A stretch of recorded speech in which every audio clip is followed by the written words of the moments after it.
আমি কথা বলতেছিলাম সাহাবায়ে কেরাম, ওনাদের তো পায়ের ধুলো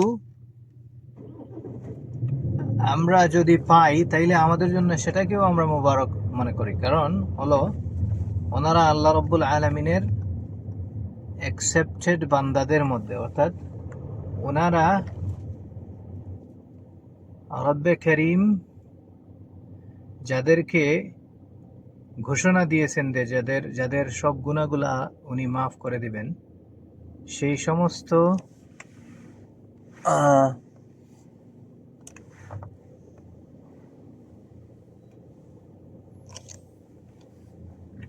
হস্তিদের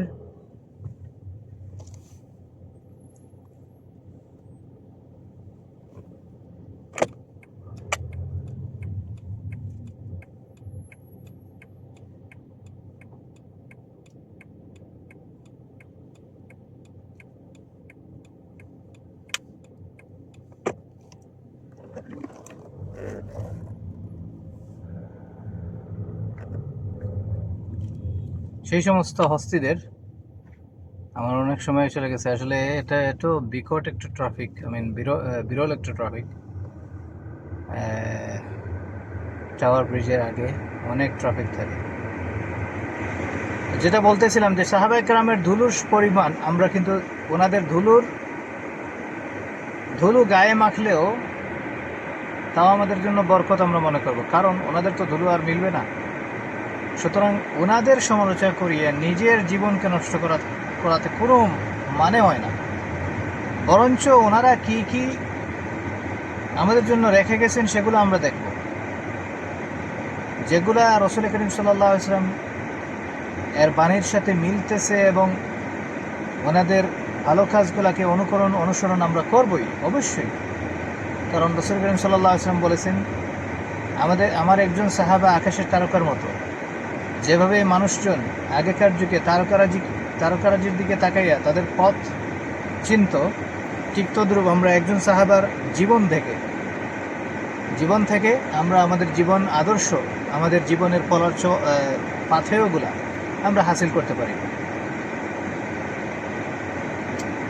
তো আরেকটা কথা, রাসূল করিম সাল্লাল্লাহু আলাইহি ওয়াসাল্লাম বলতেছেন, আল্লাহকে আল্লাহ আল্লাহ বলে বলতেছেন, আল্লাহকে সাক্ষী রেখে বলতেছেন, আল্লাহ আল্লাহ ফি আসহাবি, আমি আল্লাহকে সাক্ষী রাখতেছি তোমরা আমার সাহাবা কেরামদের সম্পর্কে সতর্ক থাকো। লা তাত্তাখিযুহুম গারাদান মিন বা'দি, আমার পরে ওনাদেরকে তোমরা তোমার কথার, অর্থাৎ তোমাদের সমালোচনার পাত্র বানাইও না। আল্লাহু আকবার, আল্লাহু আকবার। রাসূল সাল্লাল্লাহু আলাইহি ওয়াসাল্লামের এই হাদিস যদি রাসূলের উম্মত সাল্লাল্লাহু আলাইহি ওয়াসাল্লামের উম্মত হয়ে থাকো, তাইলে তো সাহাবায়ে কেরামের সমালোচনা করা, কোনো কিছু নিয়ে আলোচনা করা, এটা থেকে বিরত থাকা ওয়াজিব। আল্লাহ রাসূল সাল্লাল্লাহু আলাইহি ওয়াসাল্লাম এখানে আল্লাহকে সাক্ষী রেখে বলতেছেন, আল্লাহ আল্লাহ ফি আসহাবি, আমি আল্লাহকে সাক্ষী রাখতেছি আমার সাহাবা সম্পর্কে, আমার পরে তোমরা তাদেরকে সমালোচনার পাত্র বানাইও না। ফামান আহাব্বাহুম ফাবিহুব্বি আহাব্বাহুম, যে ওনাদেরকে ভালোবাসবে সেটা আমাকে ভালোবাসার জন্য তাদেরকে ভালোবাসবে। এটা রাসূল সাল্লাল্লাহু আলাইহি ওয়াসাল্লাম বলতেছেন। আবার বলতেছেন, ওয়ামান আবগাদাহুম ফাবিবুগদি আবগাদাহুম, যে ওনাদের সাথে কোনো ধরনের ঘৃণা রাখবে মনের মধ্যে, অথবা সমালোচনা বানিয়ে ওনাদেরকে সমালোচিত করবে, ফাবিবুগদি আবগাদাহুম, তাহলে এটা আমাকে সে ঘৃণা করে সেটারই পরিচয় দিবে। অর্থাৎ আমার কোনো একজন সাহাবাকে যদি সে ঘৃণা করে, হেয় করে, সমালোচনা করে, সেটা আমাকেই হেয় করা, আমাকেই ঘৃণা করা, আমাকেই সমালোচনা করার নামান্তর। আর যদি রাসূল করিম সাল্লাল্লাহু আলাইহি ওয়াসাল্লামকে কেউ হেয় প্রতিপন্ন করে, সমালোচনা করে, ঘৃণা করে, সে তো আর মুমিনই না। সাহাবায়ে কেরামের সমালোচনা, হেয় করা, এরা নিশ্চিত রূপে ফিস্ক, চরম অন্যায়, চরম গুনাহ। কারণ রাসূল করিম সাল্লাল্লাহু আলাইহি ওয়াসাল্লামের কথার বিপরীতে তুমি কাজ করতেছ, এটা ফুসুকের একটা আলামত। আমাদের উম্মতের বড় বড় উলামায়ে কেরামরা বলে গেছেন, আস-সাহাবাতু কুল্লুহুম উদুল, সাহাবাদের প্রত্যেকজন সাহাবী ওনারা আমাদের জন্য আকাশের নক্ষত্রের মতো। ওনাদেরকে আমরা ফলো করলে আমাদের জীবন কামিয়াব হবে। আল্লাহু আকবার। আরে ভাই, আমরা তো সাহাবায়ে কেরামের হাদিস, কোরআন এগুলা পাইছি কোত্থেকে? এটাই তো আগে চিনতে হবে, তাই না? আল্লাহ রাব্বুল আলামিন আপনাকে আমাকে যে এই কোরআনে কারীম, যেটার কথা আল্লাহ নিজেই ঘোষণা দিছে, ইন্না নাহনু নাযালনা যিকরা ওয়া ইন্না লাহু লাহাফিজুন, আমি এই কোরআন নাজিল করেছি এবং আমি এর হেফাজতকারী। আল্লাহ রাব্বুল আলামিন এটার হেফাজত কি শুধুমাত্র ফেরেশতাদেরকে দিয়েই করছেন, নাকি রাসূল আকরাম সাল্লাল্লাহু আলাইহি ওয়াসাল্লামের সাহাবায়ে কেরামদের মাধ্যমে করাইছেন? এরা অবশ্যই উভয় সাহাবাদের মাধ্যমেও এবং ফেরেশতাদের মাধ্যমেও করাইতেছেন। রিজালুল্লাহ, আল্লাহর রিজাল, আল্লাহর দেওয়া যে মানুষজন, সাহাবায়ে কেরাম রিজালুল্লাহ, এদেরকে আমাদেরকে মানতেই হবে। ওনাদের রেখে যাওয়া আমানতগুলোকে আমাদেরকে ফলো করতে হবে। ওনাদের মুখশ্রিত যেই, অর্থাৎ কোরআনে কারীম, এটা তো আল্লাহর কালাম। আল্লাহর কালাম কিন্তু লিপিবদ্ধও করছেন সাহাবায়ে কেরাম। কাতিবুন আল ওয়াহি, এরা কে ছিল? কাতিবে ওয়াহি কারা ছিল? কাতিবুল ওয়াহি শুধুমাত্র সাহাবায়ে কেরামরাই ছিলেন। সাহাবারাই লিখেছেন কোরআনে কারীম। যেই মুআবিয়া রাদিয়াল্লাহু তাআলা আনহুকে নির্লজ্জভাবে, যার সমালোচনা কিছু মানুষ করেছেন এবং এখনো করে, এরা এতটা নির্লজ্জ এবং পাপিষ্ট যে উনি একজন কাতিবুল ওয়াহি সাহাবী। যদি উনি অত্যন্ত একজন সিগনিফিক্যান্ট কাতিবুল ওয়াহি, যদি ওনাকে সমালোচনার মধ্যে ফেলানো যায়, তাহলে সমস্ত কোরআনকে সন্দিহান বানানো উম্মতের মধ্যে সেকেন্ডের ব্যাপার। আর এটাই করতে চেয়েছিল ইহুদিরা, এবং ইহুদিদের এই জালে আটকা পড়ে অনেক উম্মতের তথাকথিত লিডাররা এটাকে খুব নিয়েছেন এবং মেনেছেন, এবং তাদের লেখা ইতিহাস থেকে উদ্ধৃত করে হযরত মুআবিয়া রাদিয়াল্লাহু তাআলা আনহুকে যে নির্লজ্জভাবে ওনাকে বিশুদ্ধগার করেছেন, সেটা অবশ্যই একজন পাপিষ্ট লোকেরই কাজ, ফাসিক লোকেরই কাজ। কখনো সাহাবায়ে কেরামের সমালোচনাকারী কোনো ভালো মানুষ হতে পারে না। আল্লাহ ওকে মাফ করে জান্নাতে দিবেন, সেটাও অন্য কথা। কিন্তু সাহাবায়ে কেরামের সমালোচনা করে কোনো মানুষ নিজেকে ভালো মানুষ দাবি করা অসম্ভব। ইমাম মালিক রাহিমাহুল্লাহ বলেন, এই উম্মত কখনোই, অর্থাৎ উম্মতের পরবর্তীদেরকে উদ্দেশ্য করে বলতেছেন, কখনোই সঠিক পথে আসতে পারবে না যতক্ষণ না তারা উম্মতের প্রথম যারা, অর্থাৎ সাহাবায়ে কেরাম আজমাইন এবং তাবেঈন, তবু তাবেঈন, এই তিন স্তর, উনি এই তিন স্তর বুঝাইছে, কিন্তু মেইনলি সাহাবায়ে কেরাম, যতক্ষণ না উম্মতের মেইন পার্টগুলাকে, লাস্টের পার্টগুলা ফলো করবে না, ততক্ষণ পর্যন্ত ওরা সঠিক পথে আসতে পারবে না। আর এটাই তো কোরআনে কারীমের আয়াতের মাধ্যমে আল্লাহই বলতেছেন, ফাইন আমানু বিমিসলি মা আমানতুম বিহি ফাকাদ ইহতাদাউ, যদি তোমরা ঈমান আনো তাদের মতো যারা ঈমান আনেছে, অর্থাৎ সাহাবায়ে কেরামের মতো, ফাকাদ ইহতাদাউ, তাইলেই তোমরা হেদায়েত প্রাপ্ত হবে। সুতরাং এখানে বুঝেই গেল, সাহাবায়ে কেরামকে যদি সমালোচনার পাত্র বানানো যায়, তাহলে তথাকথিত সেই রাইটার যারা ইহুদির গোলামি করেছে, খ্রিস্টানদের গোলামি করেছে, তারা তাদের পথকে সুগম করে দিল। অর্থাৎ কোনো এক জমানায় কোনো মানুষ বলতে পারে যে যেহেতু মুআবিয়া উনি নির্দোষ না, নাউযু বিল্লাহি মিন যালিক, মুআবিয়ার দোষ আছে, সেই হেতু মুআবিয়া কখনো হয়তো নিজের থেকে কোরআনের কোনো আয়াত লিখে নিতেও পারেন, নাউযু বিল্লাহি মিন যালিক।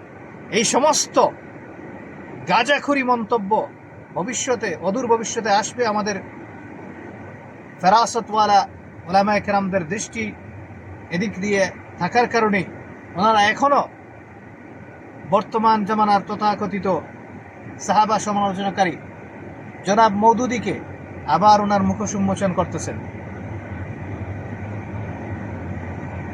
মওদুদীর লেখা হয়তো কারো কাছে ভালো মনে হইতে পারে, সাময়িকভাবে, কারণ ও একজন রাইটার, জানি ওনার কথার মধ্যে কি আছে, একটা যুক্তিসঙ্গত কথা উনি অনেক সময় বলেছেন, সেটা আমরা অস্বীকার করি না। কিন্তু সাহাবায়ে কেরামের সমালোচনা এরা কখনো এ উম্মতের মুসলিহিন এরা মেনে নিবে না। সাহাবায়ে কেরামের সমালোচনা করে কোনোদিন কোনো মানুষ নিজেকে ভালো মনে করতে পারবে না। সাহাবায়ে কেরাম সত্যের মাপকাঠি ছিলেন, আছেন, চিরকাল থাকবেন। as-সাহাবাতু কুল্লুহুম উদুল, প্রত্যেকজন সাহাবা সত্যের মাপকাঠি। আমি একটা 2000 করোনার যখন প্রাদুর্ভাব ছিল খুব বেশি, 2000 সালে আমি একটা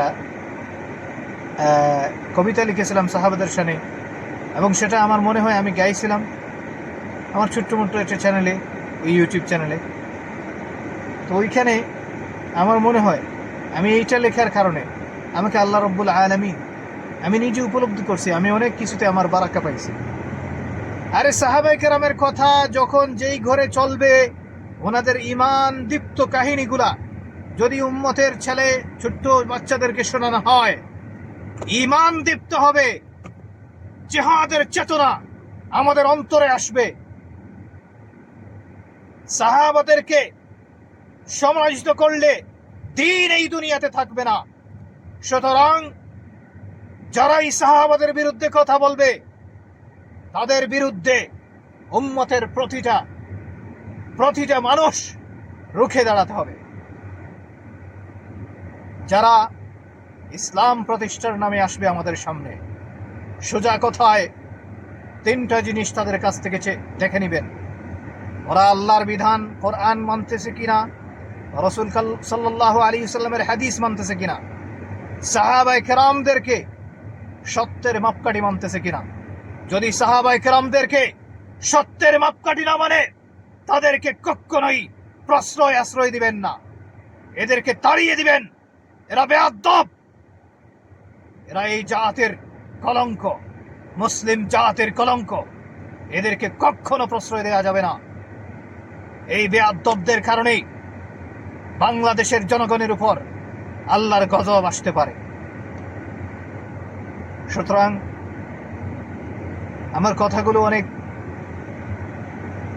আমার গুসা উঠে যায় যখন জানি যে কিছু লোক সাহাবাদের সমালোচনা করবে, আর কিছু লোক বলবে এরা ইসলাম কায়েম করে নেবে। এরা অসহ্য।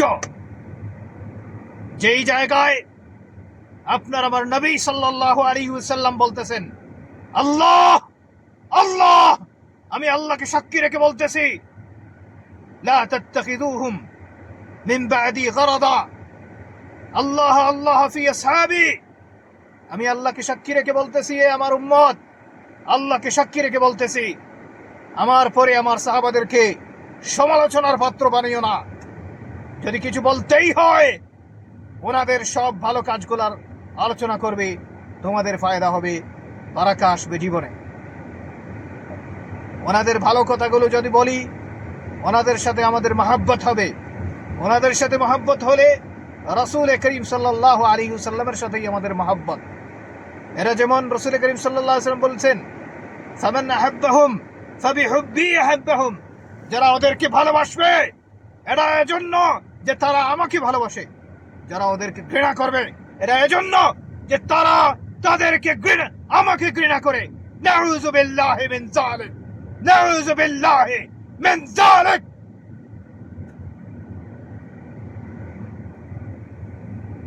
আল্লাহ আল্লাহুম্মা তাকাব্বাল মিন্না, হে আল্লাহ আমরা আমাদের এই জান দিয়ে দেব, আমাদের সবকিছু দিয়ে দেব সাহাবায়ে কেরামদের জন্য।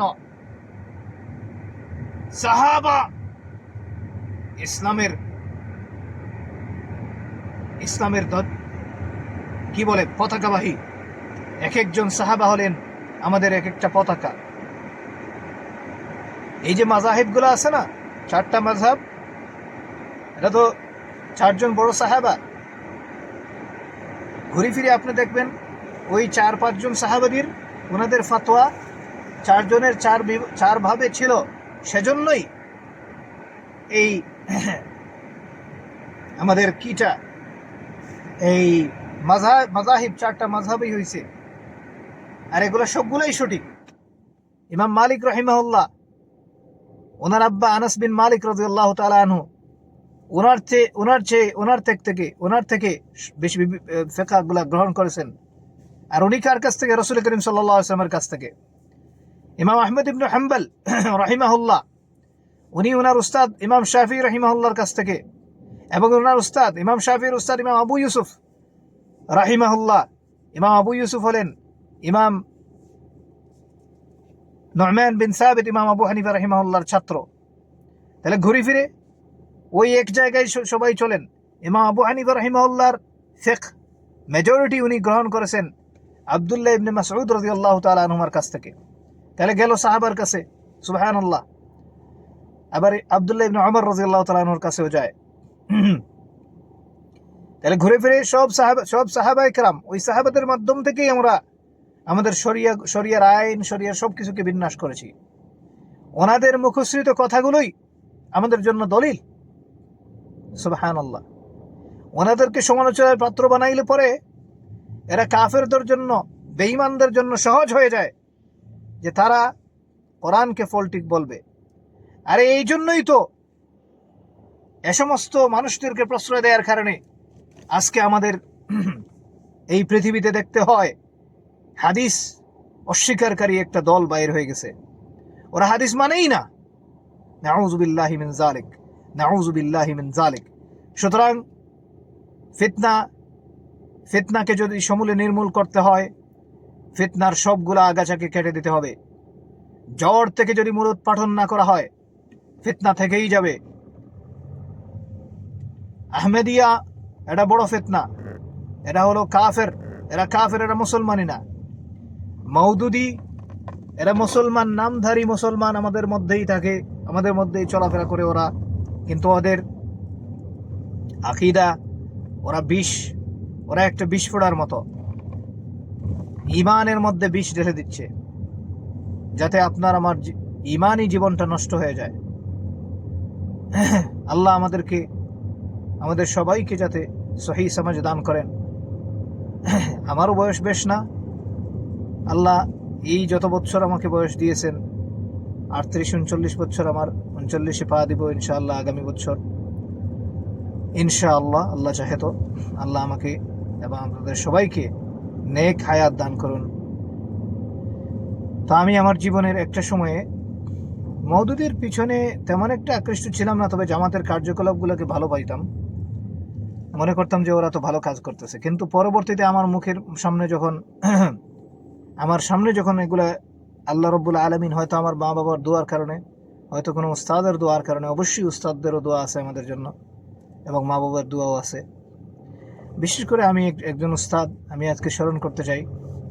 উনি আসলে তেমন কথা বলতে পারতেন না, মুখ ফুটিয়ে কিছু বলতে পারতেন না। তবে একটি কথা আমাকে বলতেন আমাদের ক্লাসে, যে মাওলানা, ভুল সংশোধন নামের একটা বই আছে, মাওলানা শামসুল হক ফরিদপুরি রহমতুল্লাহ আলাইহি, এটা পড়ো, এটার জন্য সবাই তোমরা পড়ো। আমি ছাত্র জমানায় ওনার কথা তেমন একটা নিতাম না, অর্থাৎ মনে করতাম হুজুর তো বলতেছে, ইনশাল্লাহ হয়তো ছাত্ররা যাই করে আর কি। অনেক সময় তো কথাগুলোকে গাতে শুধু মানে মনের মধ্যে আর নেয় না, ওইখানেই রেখে আসে, তাই না? তো সেই হিসেবে আমি আর কথাটা তেমন নেই, কিন্তু আলহামদুলিল্লাহ ওই কথা, হুজুরের ওই কথা ডেফিনেটলি ওটা খালিসলি ওয়াজহুল্লাহ ছিল, আল্লাহর ওয়াস্তে উনি বলতেছিলেন। সেজন্যই হয়তো পরবর্তীতে অনেক বছর পরে, লন্ডনে আসার পরে, প্রায় দীর্ঘ 14-15 বছর পরে, আমি মাওলানা ফরিদপুরি, শামসুল হক ফরিদপুরি রহমতুল্লাহ আলাইহি ওনার লেখা ওই বইটা আমি ইন্টারনেট থেকে পড়ি, এবং ওনার মেইন সেটা আমি পড়ি, এবং সবগুলো আমি ঘাটাঘাটি করে, যেহেতু আমি নিজেও আলহামদুলিল্লাহ ইংলিশ বুঝি। উনি ইংলিশ, থমসন মনে হয় খুব সম্ভবত হিস্টোরিয়ান, মাওলানা মওদুদি কীভাবে থমসনের হিস্টোরি এনে আমাদের মুআবিয়া রাদিয়াল্লাহু তাআলা আনহুকে বিশুদ্ধগার করেছেন, এই সবগুলা উনি সুন্দরভাবে ব্যাখ্যা দিয়েছেন। এবং এগুলো পড়ার পর আমার মনে হলো, আল্লাহু আকবার, আমাদের এই উম্মতের, আমাদের আকাবির, যাদেরকে আমরা আকাবির বলি, সত্যিকার অর্থেই এরা আকাবির। ওনাদের হয়তো কোনো ভুল আমাদের ইয়ং জেনারেশনের অনেক আলেমরা কিন্তু ভুল বাহির করতেছে। আরে ভাই, তোমার ভুলের সুতা ধরলে অনেক অনেক কিছু বাহির হয়ে যাবে। ওনাদের তো দুই একটা বার করতে পারবা, ওনারাও তো মানুষ, কিন্তু তোমার ধরলে কিছুই থাকবে না, উলঙ্গ হয়ে যাইবা। সুতরাং ওনাদের ভুল ধরতে যাইও না, ওনাদের ভুল ধরতে যাইও না বাবা, ওনারা অনেক উপরে। একটা কথা মনে রাখিও, ওয়াস-সাবিকুন আস-সাবিকুন উলাইকাল মুকাররাবুন। এই আয়াতের তাফসীরের মধ্যে মুফাসসিরিনরা বলতেছে, মুমিনের 10 বছর আগের মুমিন আর 10 বছর পরের মুমিনের মধ্যেও তফাৎ থাকে। এই আয়াত এটার দলিল। অর্থাৎ যারা আগে তারা অনেকটা পিওর জিনিস পায়, যারা পরে পিওরিটিটা কমে আসে। সুতরাং এরকমের বেয়াদবি আর করবো না ইনশাআল্লাহ। আশা করি আমাদের আকাবির, আমাদের উস্তাদ যারা যা কিছু বলেন সেগুলোই মেনে চলাটাই ভালো। যদি মানতে একান্ত নাই পারো, মুখ ওনাদের বিরুদ্ধে তুলবা না, তুমি নিশ্চুপ থেকে যাও এবং আল্লাহর কাছে এই দোয়া করো, আল্লাহ খায়রিয়াত আমাকে দাও, যেটার মধ্যে খায়রিয়াত সেটা আমাকে গ্রহণ করার সুযোগ দাও।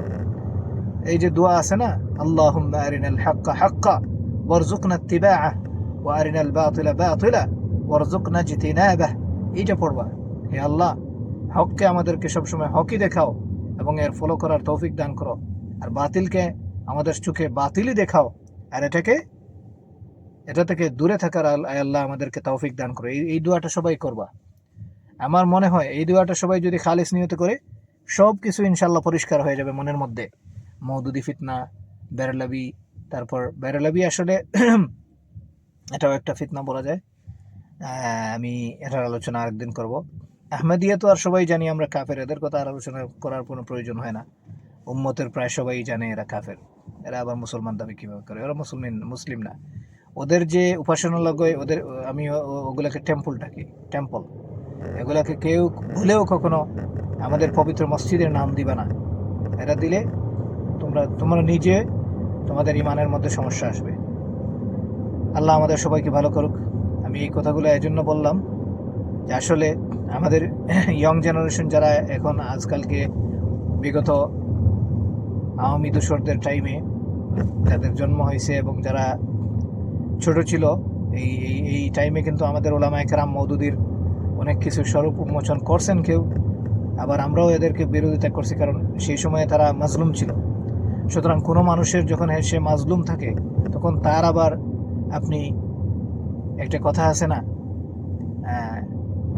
কি একটা কথা বাংলাতে বলে, খাড়ার উপর কি একটা কথা বলে, অর্থাৎ জখমের উপর আবার নুন ছিটা লবণ ছিটা দেওয়া, সেটা কোনো ভালো মানুষের কাজ না।